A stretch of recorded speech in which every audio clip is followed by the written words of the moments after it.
कालचा तुम्ही कंपनीचा हे घेतलं तर तुम्हाला कळेल की दोनच डायरेक्टर्स राहिलेले आहे. आदरणीय पालकमंत्री संजय शिरसाट साहेबांची पत्नी विजया संजय शिरसाट आणि दुसरं सिद्धांत संजय शिरसाट हे याच्यामध्ये राहिले. प्रश्न हे येतो की जे आपण मी जेव्हा हे बोललो होतो की संजय विट्स विकत घेताना 5 पार्टनर्स होते, ज्यांनी पैसा एकत्र केले, 2-3 कोटी रुपये आणले आणि ते मग बँकाकडून घेणार होते. त्यामध्ये त्यांनी सांगितलेच नाही की एक तर सिद्धांत शिरसाट होतं आणि दुसरं भागीदार जो होतं ते त्यांची पत्नी होती, ज्याच्यामध्ये त्यांनी रितसर 2.5 लाख रुपये त्यांनी टाकले होते. कॅनिओ डिस्टिलरीज मध्ये भागीदारी डायरेक्टर होण्यासाठी त्यांनी आपल्या अकाउंट मधून 2 लाख रुपये टाकले. ज्या सिद्धांत मटेरियलनी विट्स घेतली होती त्याच्यामध्ये त्यांची पत्नीही होती. म्हणून माझ्यासाठी हे संपलेलं आहे, नाही संपलेलं आहे. काही उत्तर द्यावं लागणार ना, पालकमंत्री आहे आपण. असं थोडी असतं की तुम्ही बोललं की प्रकरण संपलं. काही उत्तर द्या तुम्ही. पण तुमची पत्नी याच्यामध्ये भागीदारी होती का नाही होती? होती.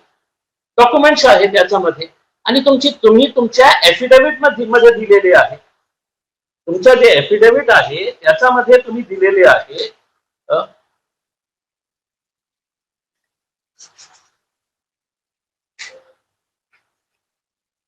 हे त्यांच्या एफिडेव्हिट आहे. त्या इलेक्शनच्या वेळी त्यांनी दिलेले आहे details of investment in bonds, debenture, shares, companies, mutual funds and others in amount SD group of company. SD group म्हणजे जे विट्स घेणारी कंपनी होती. आणि दुसरा कॅनिओ डिस्टिलरीज प्रायव्हेट लिमिटेड 2 लाख रुपये मॅडमनी त्याच्यामध्ये टाकलेले आहे डायरेक्टर होण्यासाठी. हे सगळे डॉक्युमेंट्स सहित मी सांगतो. आता मॅडम बघा काय आहे की ठीक आहे, माझ्यावर हे आरोप करण्यात येईल की फॅमिलीवर कशाला गेलेले आहे. मी फॅमिलीच्या बाबतीत बोलत नाही. She is a director of a company. त्यांच्या मुलं काय केलं, त्यांची वाईफ काय केलेली आहे, लोक मला करतील की तुम ठीक आहे उनके बारे में बोलणार था. त्यांचं she is a director of the company. आणि एका डायरेक्टरला जी ग्रहस्थ आहे म्हणजे शी इज अ हाऊसवाईफ. आणि हाऊसवाईफ म्हणजे त्यांच्या अकाउंट मध्ये पैसा कुठून घेतं तर अजून त्यांनी हे स्पष्ट केलेलं आहे. संजय शिरसाट साहेबांचं एफिडेव्हिट आहे. माझ्याकडे पैसे कुठून येतात, माझी पगार काय आहे, काय करत होता, तर त्यांनी लिहिलेले आहे रेम्युनरेशन. संजय शिरसाटच्या बाबतीत remuneration from state legislative assembly म्हणजे जे पगार मिळतो आपल्याला 2 लाख 3 लाख 4 लाख मला माहित नाही किती आहे आता, स्टेट लेजिस्लेटिव्ह असेंब्ली. आणि दुसरा म्हणजे business income from builders and construction contract and agriculture income. हे याच्यातून त्यांना पैसे मिळते. दुसरं म्हणजे विजया संजय शिरसाट यांना इन्कम कुठून येतं तर business income from builders and construction contract and agriculture income. आपल्याला माहित आहे का कोणतं बिल्डर मध्ये त्यांची पार्टनरशिप आहे? म्हणजे एका पब्लिक पोस्टवर असताना बहुतेक हे बिल्डर पीडब्ल्यूडीचे कॉन्ट्रॅक्ट घेत असेल. बहुतेक हे बिल्डर बीड बायपासचे फ्लायओव्हरचं जे मोठं कॉन्ट्रॅक्ट होतं त्यांनी ते घेतलं असेल. नगर नाका ते दौलताबाद टी पॉइंटचं कॉन्ट्रॅक्ट या बिल्डरला मिळालं असेल. अंग्रेजीमध्ये म्हणजे क्विड प्रो जे म्हणतो ना की आपण गव्हर्नमेंट ऑफिस मध्ये असताना आपण आपला स्वतःचा फायदा करण्यासाठी हे सगळं जे करतो. आता माझी एक आपल्या मार्फत त्यांना हे आहे की कोणत्या बिल्डर मार्फत आपली पार्टनरशिप आहे ज्याच्याकडून आपल्यालाही पैसे मिळते.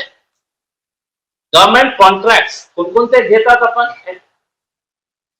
कन्स्ट्रक्शन कॉन्ट्रॅक्ट आणि एग्रीकल्चर इन्कम. किती येतं? फक्त हे लिहिणं, इतकं लिहिणं.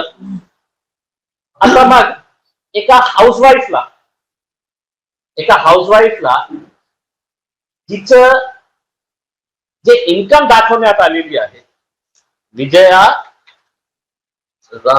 संजय शिरसाट यांची जे इन्कम आहे,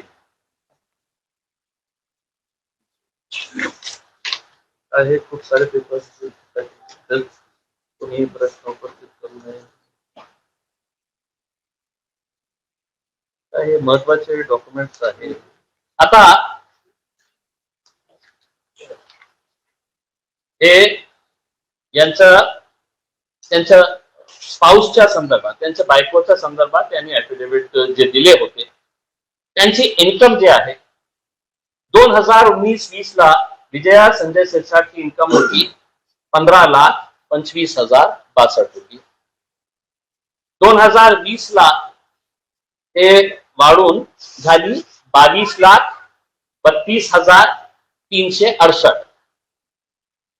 221-22 ला पुन्हा ते गरीब झाले. 22च्या ऐवजी 19,51,573. मग 22-23 ला ऑलमोस्ट डबल झाली इन्कम, झाली असेल 42,83,426. आणि जे शेवटच्या लास्टचं हे होतं 23-24 मध्ये तिची इन्कम किती होती? तर 25,20,603. 25 लाखाची वार्षिक उत्पन्न असणारे त्यांना बँक किती लोन दिलेलं आहे?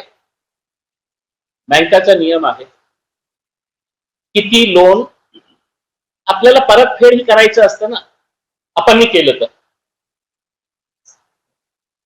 तर बँकांनी, युको बँकनी त्यांना लोन दिलं 5,65,33,644, ज्यांची इन्कम 25 लाख आहे.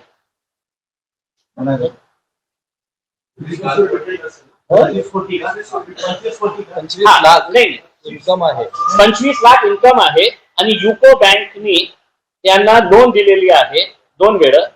आता ते हे केलं तर 5,65,33,644.